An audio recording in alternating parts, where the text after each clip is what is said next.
Sri ட்ரோன astro சேனலுக்கு உங்களை அன்புடன் வரவேற்கிறேன். தனுசு ராசி மூல நட்சத்திரத்தில் பிறந்த பெண்கள் யார் என்று தெரியுமா? உண்மையில் மூல நட்சத்திரத்தில் பிறந்த ஆண் பெண்கள் பாக்கியசாலிகளா?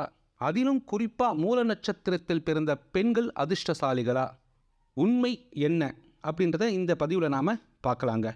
பொதுவாகவே ஒரு விஷயம் நம்ம சமூகத்தில் உலா வந்துட்டு இருக்குங்க. அது என்னன்னா, மூல நட்சத்திரத்தில் பிறந்த பெண்களை கல்யாணம் செஞ்சுக்கிட்டா மணமகனோட அப்பா, அதாவது பெண்ணுக்கு மாமனார், அவருக்கு ஆகாது அப்படின்னு ஒரு பொய்யான ரூமர் உலா வந்துட்டு தான் இருக்கு.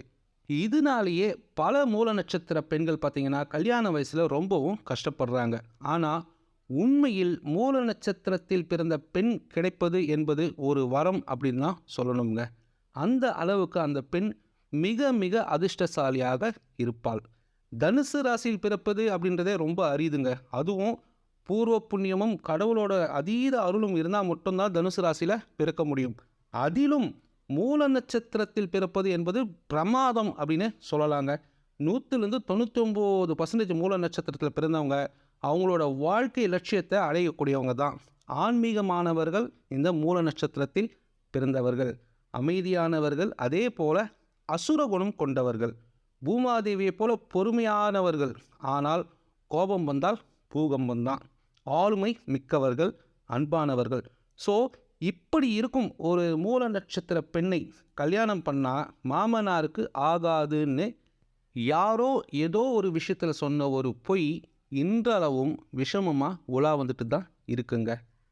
ஆண் மூலம் அரசாலும், பெண் மூலம் நிர்மூலம் அப்படின்ற விஷயமும் தப்பு தான். ஆண்கள் ஆதிக்கம் கொண்ட இந்த உலகத்தில் யாரோ இந்த வார்த்தைகளை விதைச்சிருக்காங்கன்னு எனக்கு பர்சனலாக தோணுதுங்க. ஏன்னா என்னை பொறுத்த வரையில் ஆண் மூலம் அரசாலும் என்றால் பெண் மூலம் அகிலத்தையே ஆளும். அந்த அளவுக்கு அவங்களுக்கு அறிவும் ஆற்றலும் இருக்குங்க. நம்ம புராணங்களின்படி உலகுக்கே அறிவையும் ஞானத்தையும் கல்வியையும் வழங்கும் சரஸ்வதி தேவி பிறந்தது மூல நட்சத்திரத்தில்தான். படைக்கும் பிரம்மாவுக்கே படிப்பு சொல்லித்தரும் சரஸ்வதி தேவியை போலவர்கள்தான் ஒவ்வொரு மூல நட்சத்திரத்தில் பிறந்த பெண்ணும். அந்த காலத்தில் கூட்டு குடும்பமாக இருக்கும்போது அந்த வீட்டில் பெரியவங்க, அதாவது பெரியவங்களாக வந்து அப்பா இருப்பார். இப்போ அந்த அப்பாவுக்கு வந்துட்டு மகனுக்கு கல்யாணம் பண்ணி கொடுக்கும்போது அவங்க ஜாதகம் பார்த்துருப்பாங்க. மூல நட்சத்திர பெண் வந்தால் அந்த பெண் வந்து ரொம்ப ஆளுமை மிக்கவராக இருப்பாங்க. ஸோ நம்மளோட பேச்சை அந்த பொண்ணு கேட்காது, அதாவது இந்த குடும்பத்தோட ஆளுமையை இந்த பொண்ணு கையில் எடுத்துக்கும், ஸோ இந்த பொண்ணு வேணாம் அப்படின்னு மேபி யாராவது ரிஜெக்ட் பண்ணியிருக்கலாம்.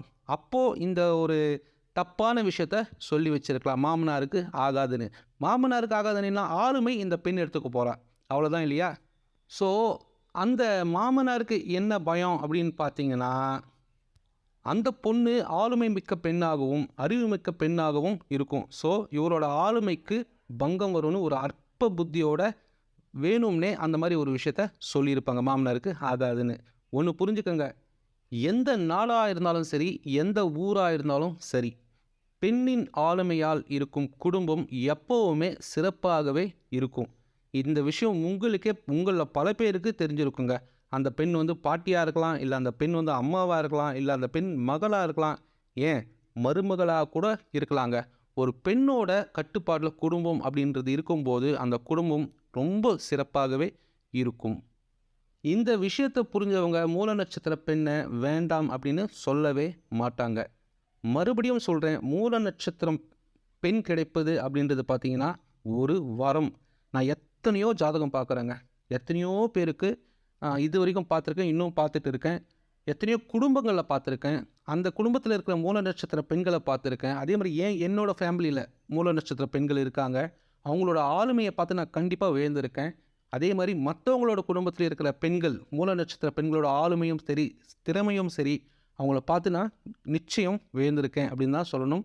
அந்த அளவுக்கு அவங்க அந்த குடும்பத்தை அழகாக நடத்திட்டு வராங்க. அதே போல் மாமனாருக்கு ஆகாதுன்னு சொல்கிறாங்க தெரியுங்களா, அந்த மாதிரிலாம் ஒன்றுமே கிடையாதுங்க. அந்த பெண்கள் அவங்க மாமனார் மாமியாரோட சகஜமாக ரொம்ப சந்தோஷமாகவே இருக்காங்க.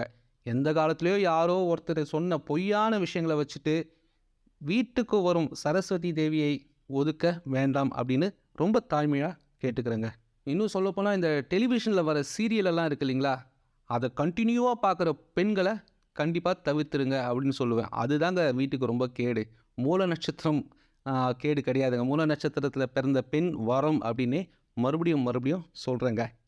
அந்த பெண்களை, அதாவது மூல நட்சத்திரத்தில் பிறந்த பெண்களை வந்துட்டு சரஸ்வதி தேவியாகவே பாருங்க. வீட்டுக்கு கல்வி கொடுக்கும் தேவி, வீட்டுக்கு அறிவை கொடுக்கும் தேவி, அறிவு ஆற்றலை கொடுக்கும் தேவி அந்த சரஸ்வதி தேவி. அந்த அந்த ரூபத்தில் இருக்கும் பெண்கள் தான் இந்த மூல நட்சத்திரத்தில் பிறந்த பெண்கள். எந்த வீட்டில் கல்வியும் திறமையும் அறிவும் இருக்குமோ, அதாவது சரஸ்வதி இருக்கிறாளோ, அந்த வீட்டில் செல்வமும் செழிப்பும், அதாவது லக்ஷ்மி தேவியும் குடியிருப்பாள் என்பது நிச்சயம். ஸோ நண்பர்களே, மூல நட்சத்திரத்தில் உங்களுக்கு ஏதாவது ஒரு பெண் கிடைச்சா நிச்சயம் தவற விடாதீர்கள். நீங்கள் அதிர்ஷ்டசாலியாக இருப்பீர்கள். ஸ்ரீ ட்ரோனா ஆஸ்ட்ரோ சேனலை சப்ஸ்கிரைப் பண்ணுங்கள். இந்த வீடியோவை லைக் பண்ணுங்கள், கமெண்ட் பண்ணுங்கள். உங்களோட ஃப்ரெண்ட்ஸ் கூடயும் ஷேர் பண்ணுங்கள். அவங்களும் பயனடைவாங்க. நன்றி, வணக்கம்.